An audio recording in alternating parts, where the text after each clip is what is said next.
কথায় আছে বর্ষার সৌন্দর্য বাড়িয়ে মাছের রানী ইলিশ আসে। আর বর্ষা আসা মানে থেকে আহ্বানে নানা অনুষ্ঠান আয়োজিত হয়ে থাকে।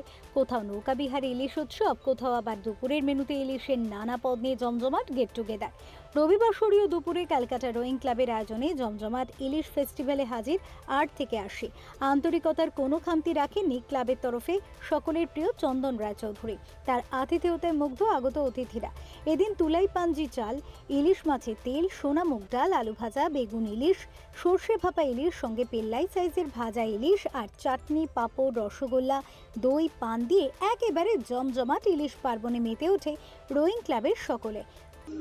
এই হিলসা ফেস্ট আমরা প্রত্যেক বছরই করি। আমাদের মেম্বাররা এই হিলসা ফেস্টের জন্য খুব উদ্বিগ্ন হয়ে থাকেন যে কবে হিলসা ফেস্ট হবে, কারণ আজকালকার তো সবারই তো নিউক্লিয়াস ফ্যামিলি হয়ে গেছে, একটা বড় ইলিশ কিনে খাওয়া যায় না, সেই জন্য তারা তাকিয়ে থাকে যে এসিআরসির হিলসা ফেস্টটা কবে হবে, কবে খাবো। সবাই আজকে প্রায় 300 মতন লোক খেয়েছে, মেম্বাররা তাদের ফ্যামিলি নিয়ে সবাই খুব এনজয় করেছে।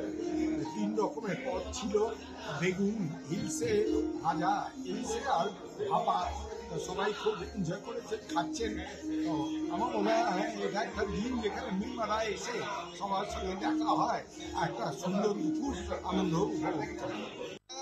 যা এই ক্যাটারার করেছে খুব ভালো ইলিশ দিয়েছে, সবাই খেয়ে খুব খুশি, সাইজটাও খুব ভালো ছিল, যার জন্য মেম্বাররা খুব খুশি মনে যাচ্ছেন। আমার নেক্সট ইয়ারের জন্য অপেক্ষা করে থাকবেন। এটা আমার একটা signature event of bureau report, channel 10।